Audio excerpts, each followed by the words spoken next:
तो कहानी शुरू होती है और हम मैक्स को देखते हैं। मैक्स 3 दिन और 3 रात तक एक नुकीली चट्टान पर बेहोश पड़ा रहा। जैसे ही उसकी आंखें खुली, उसने चारों तरफ देखा और बिल्कुल जम सा गया। दूर समुद्र में उसके साथी नाविक ऐसे तैर रहे थे जैसे आराम से सो रहे हों, लेकिन जब वो पास गया तो उसकी रूह कांप गई। वो सब बहुत पहले ही मर चुके थे। उसी पल मैक्स को समझ आ गया कि इस भयानक हादसे में जिंदा बस वही बचा है। मन भारी था, लेकिन फिर भी उसने हिम्मत करके सबके शवों को किनारे पर दफना दिया। शाम होते होते चारों तरफ अंधेरा फैल गया और जंगल का सन्नाटा और अनजान खतरे उसे अंदर घुसने ही नहीं दे रहे थे। वह पास के एक बड़े पेड़ पर चढ़ गया और पूरी रात वहीं डरा सहमा बैठा रहा। उसके दिमाग में बस एक ही बात घूम रही थी, सुबह होते ही किसी तरह खुद को बचाने का तरीका ढूंढना होगा। अगली सुबह जब सूरज निकला तो उसे दूर वहीं बड़ा जहाज दिखाई दिया जिस पर वो सफर कर रहा था। उसने ठान लिया कि वहां जाकर खाने पीने और बचाव का सामान जुटाना ही पड़ेगा। कई घंटे की मेहनत के बाद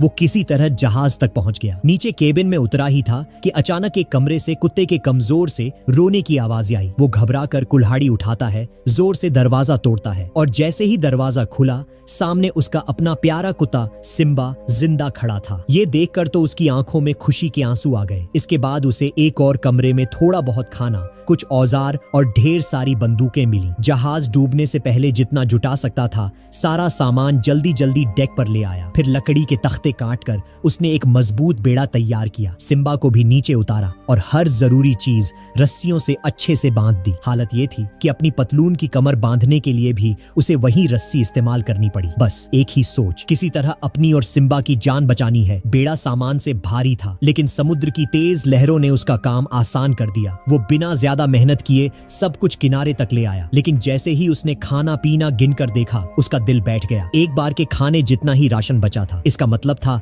कि अब उसे और सिम्बा को बहुत संभल कर खाना पड़ेगा और साथ ही यहाँ से निकलने का रास्ता भी जल्दी से ढूंढना होगा। थोड़ी ताकत आई तो मैक्स राइफल लेकर जंगल की तरफ निकल पड़ा। उम्मीद थी कि कहीं ना कहीं कोई रास्ता, कोई निशानी या घर वापस जाने का कोई तरीका जरूर मिलेगा। वो एक ऊंचे झरने को पार करता गया, फिर एक बड़ा सुनसान मैदान, और तभी धीरे धीरे चलता हुआ वो द्वीप के दूसरे किनारे पर पहुंच गया। वह दूसरी तरफ पहुंचा तो बिल्कुल दंग रह गया। जितनी दूर तक नजर जा रही थी वहां न जमीन थी, न कोई इंसान, न ही किसी तरह की जिंदगी का निशान। ऊपर से यह जगह भी ऐसी थी जहां से जहाज कभी गुजरते नहीं थे, यानी बचाव की उम्मीद लगभग ना के बराबर थी। इसलिए मैक्स ने सोचा कि अगर कभी कोई मदद मिले भी तो उसे मिस नहीं करना चाहिए। वह अपना छोटा सा ठिकाना समंदर के बिल्कुल करीब शिफ्ट कर लिया और हर दिन दूरबीन लेकर घंटों समंदर को घूरता रहता। लेकिन दिन बीतते गए, हफ्ते बीत गए और देखते देखते पूरे 6 महीने निकल गए, पर कुछ भी नहीं बदला। एक दिन मैक्स और सिम्बा किनारे की चट्टानों पर सीपियां ढूंढ रहे थे। तभी सिम्बा अचानक जोर जोर से भौंकने लगा। पहले तो मैक्स ने ध्यान नहीं दिया,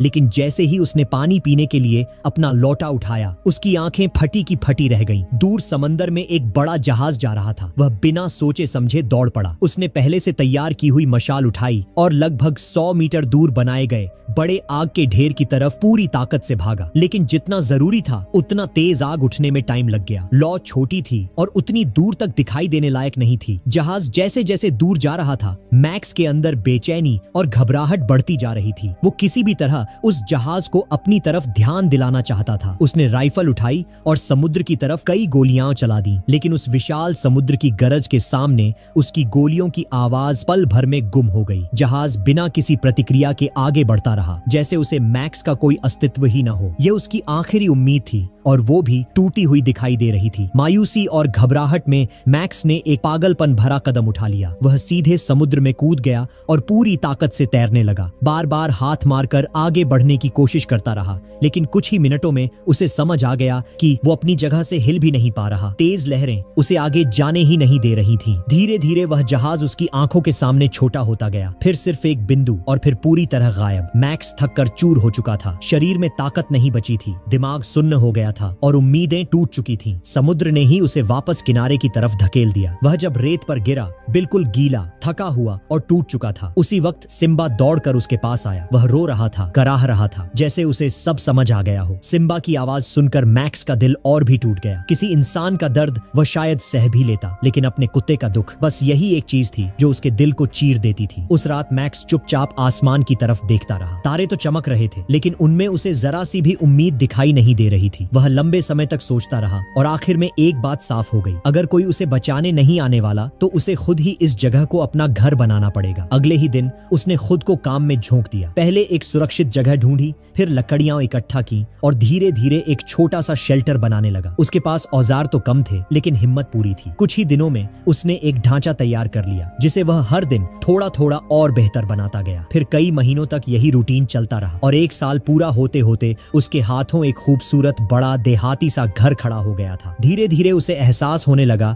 कि यह द्वीप पूरी तरह बुरा भी नहीं है। यहाँ अनानास थे, मीठे आम थे, जंगली जानवर थे और सबसे अच्छा गर्म पानी के प्राकृतिक झरने थे। यहाँ खाना भी था, पानी भी था, शिकार भी, और सबसे जरूरी बात, सिम्बा उसके साथ था। अब उसका जीवन एक तय दिनचर्या बन चुका था। सुबह उठकर खाना ढूंढना, दिन में घर सुधारना या जंगल से लकड़ियां लाना, और शाम को समुद्र के किनारे बैठकर आसमान तक फैलते पानी को देखना। कभी कभी उसके मन में आता कि शायद किसी दिन कोई जहाज फिर गुजरेगा, लेकिन अब उसकी जिंदगी उसी उम्मीद पर टिकी नहीं थी। और देखते देखते 2 साल कैसे बीत गए उसे खुद भी पता नहीं चला। इस वीरान द्वीप पर भले ही वह अकेला था, लेकिन सच में वह अकेला नहीं था, क्योंकि सिम्बा उसकी हर सांस, हर कदम, हर पल के साथ था। सिम्बा की मौजूदगी उसके लिए जीवन की आखिरी बची हुई गर्माहट की तरह थी। वह खुद को तरह तरह से व्यस्त रखने की कोशिश करता, कभी लकड़ी पर अपने अनुभवों को खोदकर, कभी पुरानी डायरी में लिखकर, तो कभी बांसुरी की धीमी धुन बजाकर। और जब भी बांसुरी की आवाज हवा में फैलती, सिम्बा अपनी पूंछ हिलाते हुए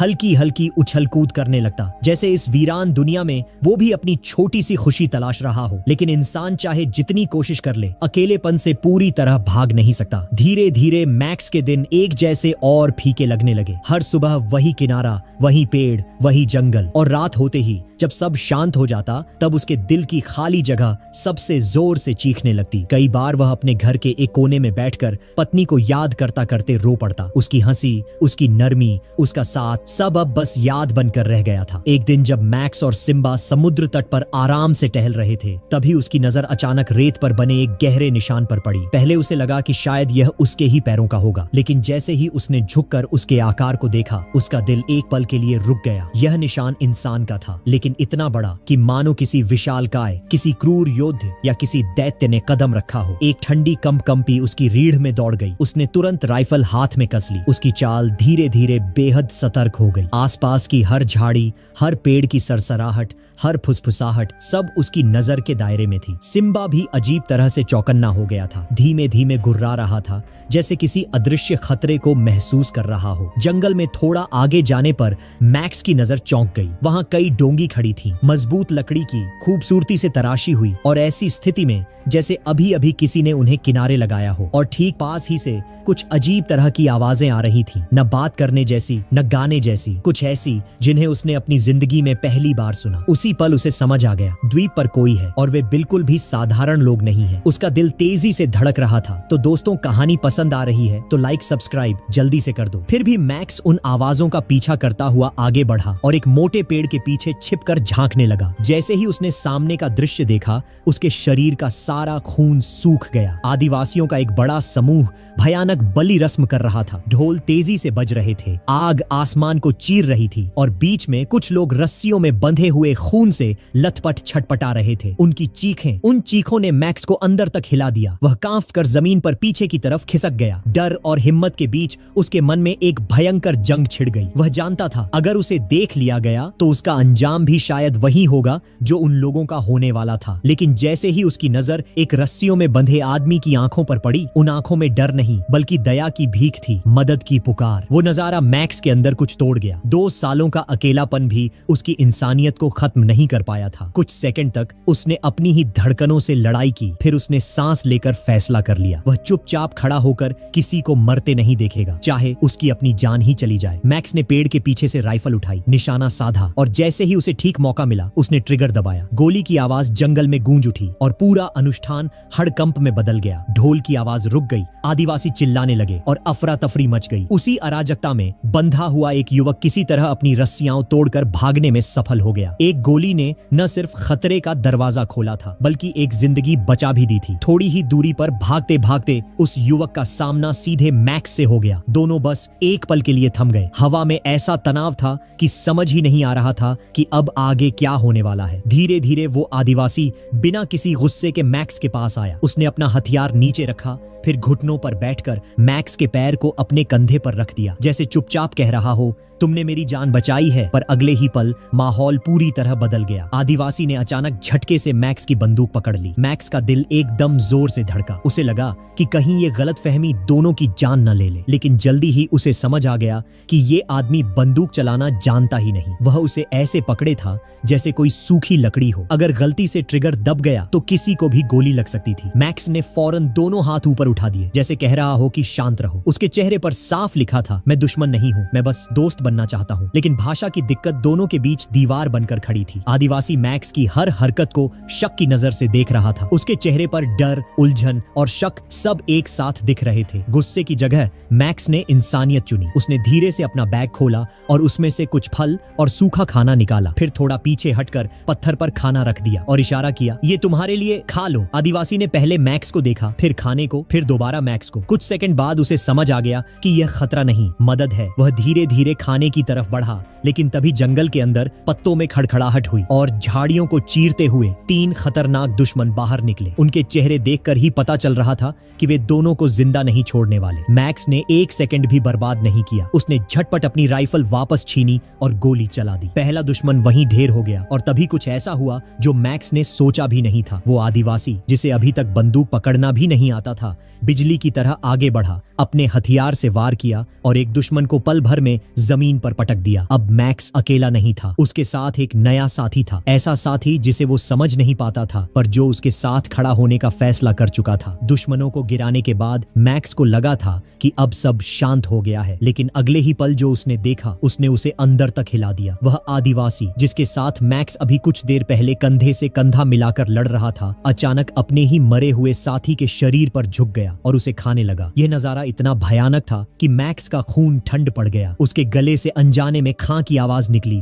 और वह सुनते ही आदिवासी चौकन्ना होकर भाग गया। तभी मैक्स को समझ आया, यह आदमी सिर्फ आदिवासी नहीं, नरभक्षी है। अब डर उसकी नसों में दौड़ने लगा। वह तुरंत अपने ठिकाने पर लौटा और कई दिनों तक बस एक ही काम करता रहा, सुरक्षा। उसने घर के चारों ओर नुकीली लकड़ियों की बाड़ें लगा दी, कई गड्ढों और रस्सियों वाले जाल तैयार किए और हर राइफल को लोड करके रख दिया। रात भर आग जलाकर जागता रहता, कहीं हमला न हो जाए। लेकिन हैरानी यह थी कि पूरे 6 महीने तक कोई दुश्मन वापस नहीं आया। जितनी शांति बढ़ती गई, मैक्स उतना ही बेचैन होता गया। आखिर उसने सोचा, अगर खतरा मेरे पास नहीं आ रहा तो शायद मुझे ही खतरे के पास जाना पड़ेगा। वह अपनी राइफल और सिम्बा को लेकर जंगल में निकल पड़ा। हर कदम सोच समझ कर रख रहा था, लेकिन अचानक जमीन उसके नीचे धंस गई और वह रस्सियों में फंसकर सीधे पेड़ से उलटा लटक गया। राइफल नीचे गिर चुकी थी और उसका शरीर बिल्कुल भी हिल नहीं पा रहा था। सिम्बा घबराकर भौंका, कुछ पल वहीं रहा, फिर जंगल में दौड़ गया, शायद मदद ढूंढने या खुद बचने के लिए। कुछ देर बाद झाड़ियों से वही आदिवासी सामने आया, लेकिन इस बार उसकी आंखों में दुश्मनी नहीं, बस एक अजीब सी जिज्ञासा थी। वह धीरे धीरे मैक्स की गिरी हुई राइफल उठाकर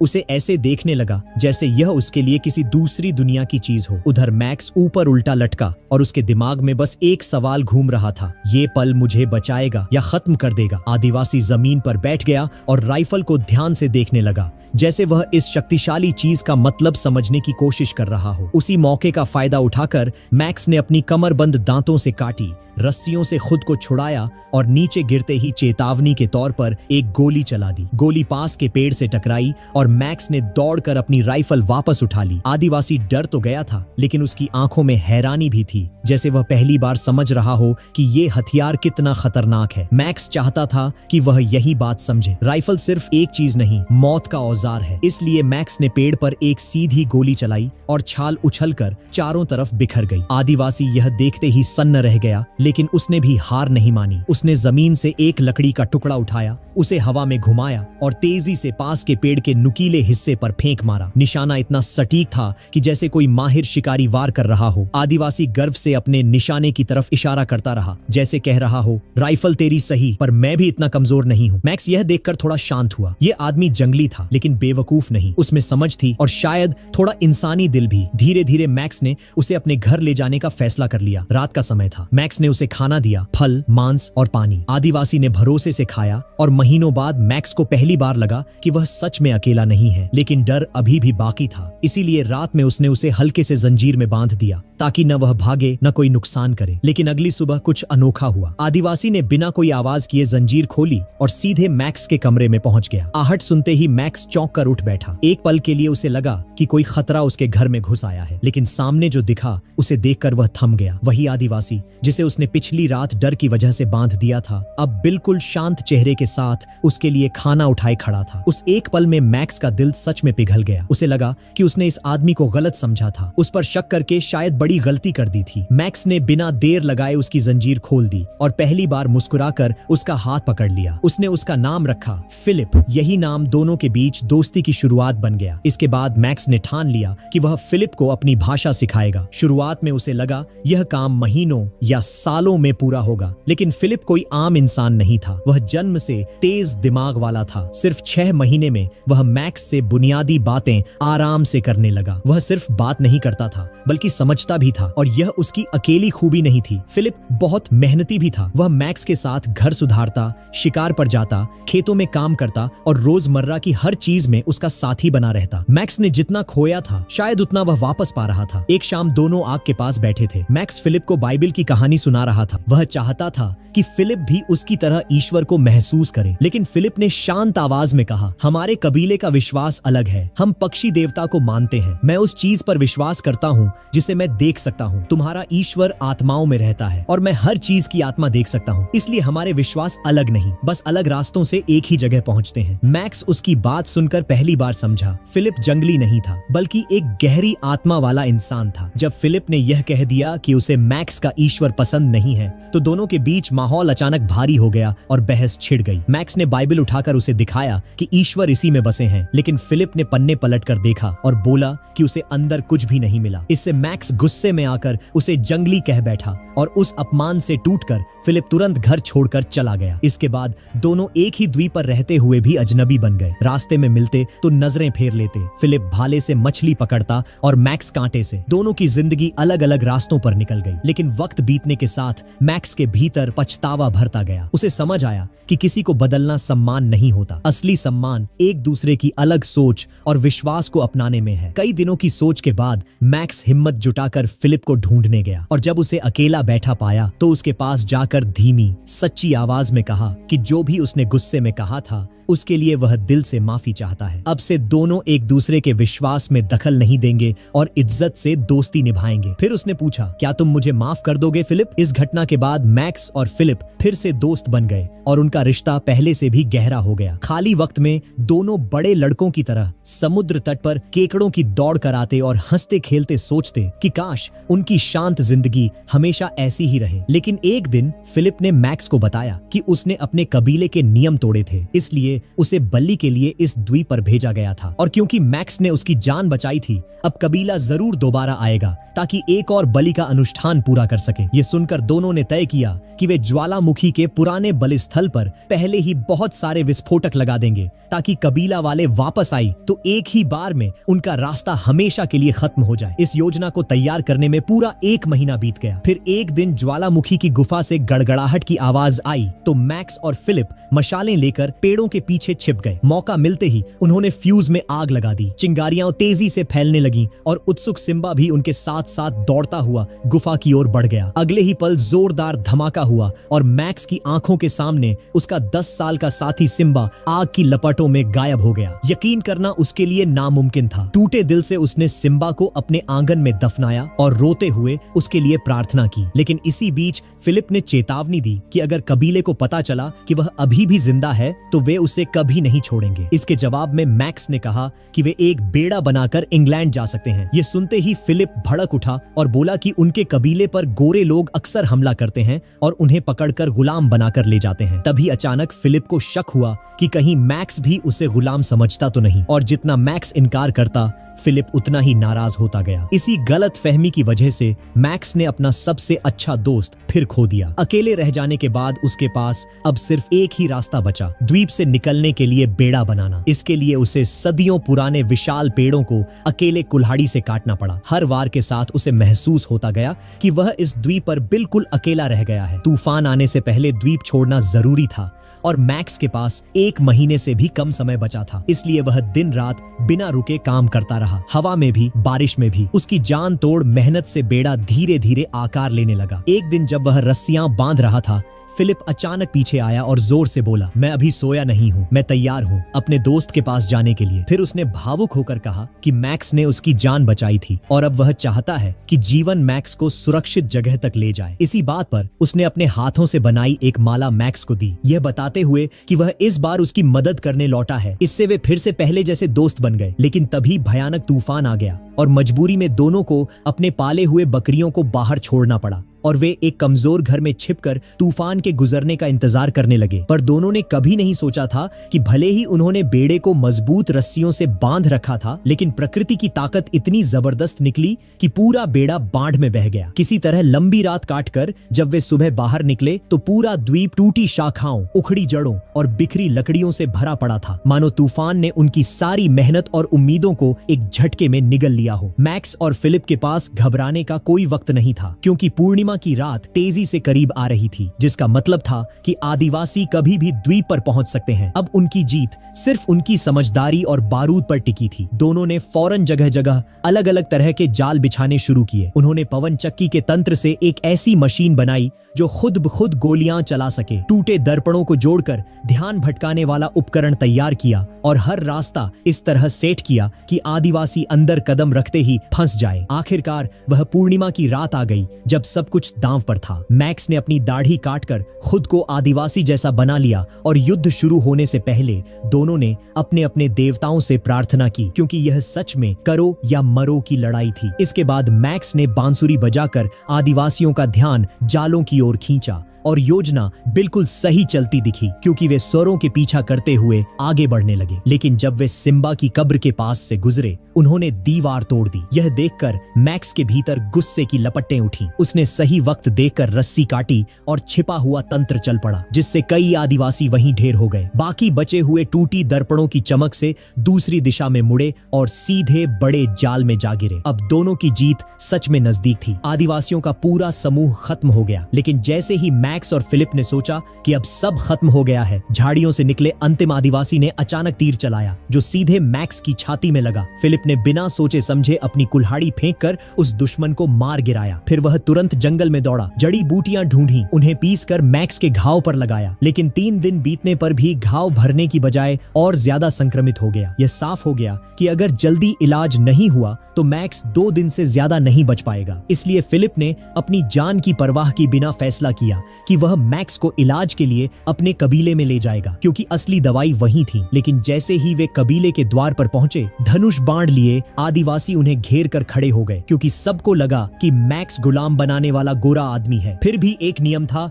कि बीमार को मारना पाप है, इसलिए डॉक्टर ने मैक्स का घाव साफ किया और इलाज शुरू किया। लेकिन फिलिप को बताया गया कि जैसे ही मैक्स ठीक होगा, उसे फिलिप के साथ अखाड़े में जानलेवा द्वंद्व युद्ध करना पड़ेगा और सिर्फ वही जो जिंदा बचेगा इस जगह से जाने की इजाजत पाएगा। 2 दिन बाद ठीक उसी नियम के अनुसार मैक्स और फिलिप मजबूरन अखाड़े के बीच आमने सामने खड़े थे। कल तक सबसे अच्छे दोस्त थे और अब एक दूसरे को चोट पहुंचाने से डर रहे थे, लेकिन नियम इतने क्रूर थे कि अगर लड़ाई नहीं करते तो दोनों को मार दिया जाता। मजबूरी में लड़ाई शुरू हुई। आखिरकार मैक्स जमीन पर गिर पड़ा, उसका खंजर दूर जा गिरा और उसने अपनी बाहें फैलाकर आंखें बंद कर लीं। चाहता था कि उसका दोस्त उसे तुरंत मार डाले, पर फिलिप जब उसके ऊपर झुका उसका हाथ रुक गया, वह वार नहीं कर सका। तभी अचानक एक तेज बंदूक की आवाज गूंजी और फिलिप मैक्स की बाहों में गिर पड़ा। मैक्स के दिल का सबसे बड़ा हिस्सा उसी पल टूट गया, क्योंकि पता चला कि गोरे लोग फिर से कबीले पर हमला करने आए थे और उन्होंने गलती से फिलिप को ही गोली मार दी। इस तरह 15 साल उस द्वीप पर फंसा रहा मैक्स